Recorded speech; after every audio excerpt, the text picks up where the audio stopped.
ಅಮ್ಮನವ್ರ ಸಾಕ್ಷಿಯಾಗಿ ಪಂಚಾಯಿತಿ ನಡೀತಿರೋದ್ರಿಂದ ಗೊತ್ತಿರೋ ಅಷ್ಟು ಸತ್ಯವನ್ನು ದ್ರೋಹ ಮಾಡಿದವರು ಹಾಗೂ ದ್ರೋಹಕ್ಕೊಳಗಾದವರು ಸತ್ಯವನ್ನ ಮರೆಮಾಚದೆ ಸತ್ಯದ ಅಷ್ಟು ವಿವರವನ್ನ ಸಲ್ಲಿಸತಕ್ಕದ್ದು. ಅಮ್ಮನವ್ರ ಸ್ಮರಣೆ ಮಾಡಿ ಗಂಟೆ ಹೊಡೆಯಪ್ಪ, ಶುರುವಾಗ್ಲಿ ಸತ್ಯ ಪರೀಕ್ಷೆ.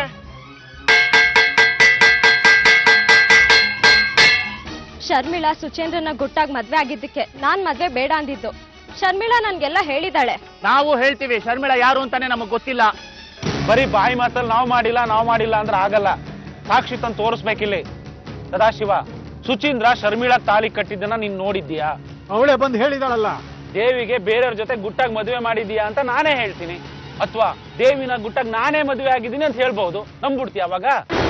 ತುಳಿದು ಬಿಡ್ತೀನಿ ಸ್ವಾಮಿ, ಹೇಳ್ತಾ ಇದ್ದೀನಿ. ಹಾಗಾದ್ರೆ ಕೇಶವನ ಹತ್ರ ನಿನ್ನ ತುಳಿಬೇಕಲ್ಲ. ಕಣ್ಣಾರೆ ಕಂಡಿದ್ ಹೇಳಯ್ಯ, ಕಿವಿಯಾರೆ ಕೇಳಿದಲ್ಲ. ನೋಡಿ, ಸುಚೀಂದ್ರ ಶರ್ಮಿಳಾ ತಾಳಿ ಕಟ್ಟಿದ್ದನ್ನ ಈ ಊರವ್ರು ಯಾರಾದ್ರೂ ನೋಡಿದ್ದೀರಾ? ನೋಡಿಲ್ಲ.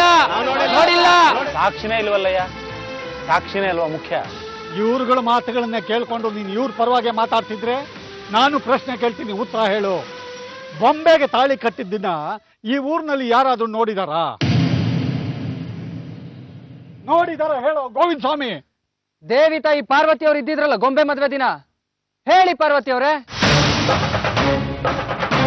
ನನ್ನ ಮಗಳ ಕ್ಷೇಮಕ್ಕೋಸ್ಕರ ಸುಚೇಂದ್ರಂಗೆ ಬೊಂಬೆಗೆ ತಾಳಿ ಕಟ್ಟು ಅಂತ ನಾನು ಒಪ್ಪಿಗೆ ಕೊಟ್ಟಿದ್ದು ಹೌದು, ಅವತ್ ನಾನು ಅಲ್ಲಿದ್ದಿದ್ದು ಹೌದು.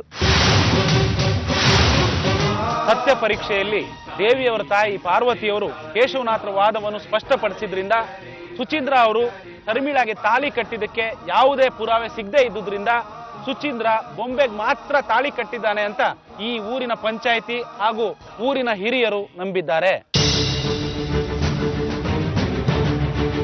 ಅನ್ಯಾಯಕ್ಕೊಳಗಾದ ದೇವಿ ಸುಚೀಂದ್ರ ಮದುವೆಯನ್ನು ಅಮ್ಮನವರ ದೇವಳದಲ್ಲಿ ಪ್ರಶ್ನೆ ಲಗ್ನದಲ್ಲಿ ಮುಂಬರುವ ದಿನಾಂಕದಂದು ನೆರವೇರಿಸಲೇಬೇಕು. ಇದು ಪಂಚಾಯಿತಿ ತೀರ್ಮಾನ.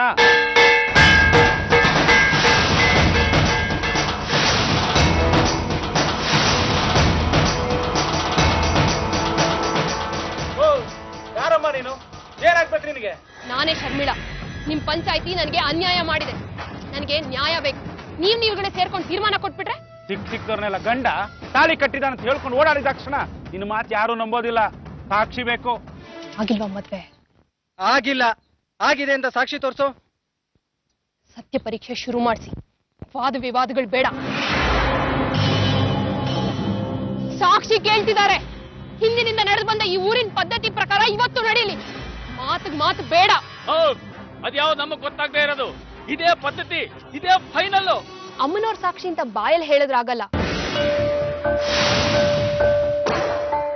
ಸಾಕ್ಷಿಗಳು ಇಲ್ದೇ ಇದ್ದಾಗ ಅಥವಾ ಸಾಕ್ಷಿಗಳು ಸುಳ್ಳು ಹೇಳಿದಾಗ ಮಾರ್ತಾಂಡ ಅವ್ರು ಏನ್ ಮಾಡ್ತಿದ್ರು? ನಾಗದಿವ್ಯ ಪರೀಕ್ಷೆ ಮಾಡಿಸ್ತಿದ್ರು. ನಾನು ಕೇಳಿದ್ದೀನಿ, ಎರಡೂ ಕಡೆ ಸಾಕ್ಷಿಗಳಿಂದ ತೀರ್ಪಕ್ಕೆ ತೊಂದರೆ ಆದಾಗ ನಾಗದಿವ್ಯ ಮಾಡೋದೇ.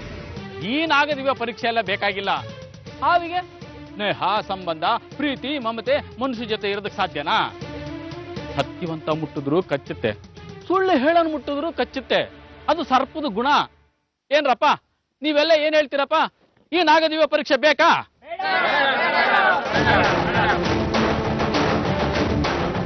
ಗೊತ್ತು, ಈ ಊರು ಕೇಶವನಾಥರದು.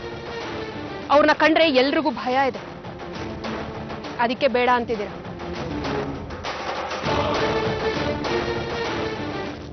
ಆಯ್ತು, ಹಾವನ್ನ ಮೊದಲು ನಾನೇ ಕೈಯಲ್ಲಿ ಹಿಡಿತೀನಿ.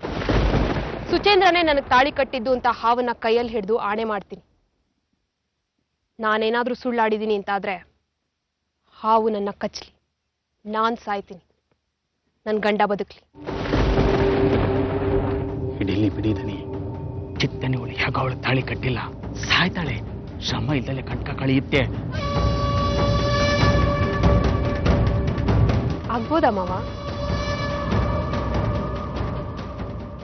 ಆಗ್ಬೋದು.